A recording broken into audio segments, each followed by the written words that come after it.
আমাদের সীমান্ত নিরাপত্তা যে কত দুর্বল, আমরা শুধু ভারতের বিএসএফরা এসে বাংলাদেশের মানুষদেরকে গুলি করতেছে তা না, অথবা সীমান্ত এলাকায় যখন তখন গুলি চালানোর ঘটনা এটা অহরহ ঘটছেই। ৪,৫০০ কিলোমিটার সীমান্ত, সেখানে ঘটনাটা তাও মেনে নিলাম যে আমাদের প্রতিবেশী ভারত অত্যন্ত শক্তিশালী, বিএসএফ এর এই আক্রমণ আমরা কোনোভাবে রুখতে পারিনি। কিন্তু আপনি বোঝেন তো,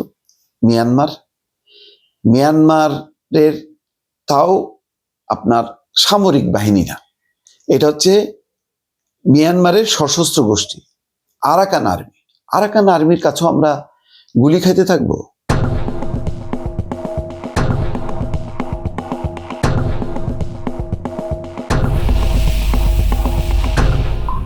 আজকেই ঘটেছে কক্সবাজারের টেকনাফ সীমান্তে, তারা বাংলাদেশের অভ্যন্তরে গুলি করেছে, সেখানে একজন শিশু নিহত হয়েছে এবং কয়েকজন আহত হয়েছে।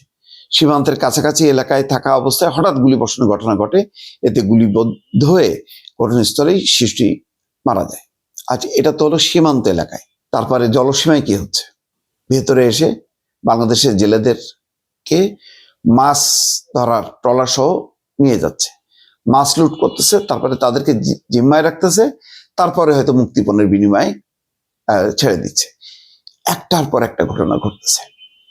আমাদের ওখানে কি নৌবাহিনী নেই? নৌবাহিনীর কাজ কি? সেখানে টহল কোথায়? প্রতিরোধ কোথায়? পাল্টা আক্রমণ কোথায়? দস্যুদের হাত থেকে মুক্তির উপায় কি? আমরা মিয়ানমারের এই বিদ্রোহী গোষ্ঠীর কে মোকাবেলা করতে ভয় পাই। সেখানে ভারতের ব্যাপারে যেভাবে হাক ডাক দেয়, মনে হয় ওরে বাপরে বাপ, মানে কি অবস্থা! পাকিস্তানের বিমান বাহিনীর সঙ্গে আলোচনা, কি মানে যুদ্ধ বিমান কিনবে, এই যুদ্ধ বিমান কিনে কি হবে? বাংলাদেশে যে যুদ্ধ বিমান কি নাই? এটা একটাও কি ব্যবহার হয়েছে কখনো? এবং ব্যবহার হওয়ার মতন কি যৌক্তিক কোনো কারণ ছিল না? ছিল।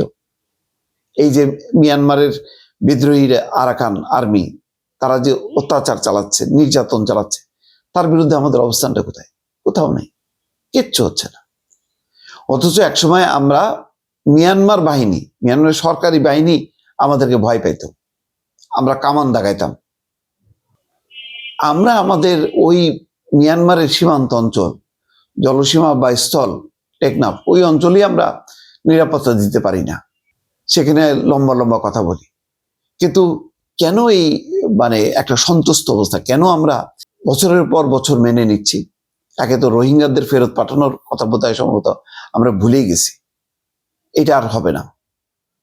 তার মধ্যে এখন আমরা আক্রান্ত হচ্ছি, দফায় দফায় আক্রান্ত হচ্ছি, এটা মেনে নিচ্ছি। এই হচ্ছে আমাদের বীরত্ব। দর্শক।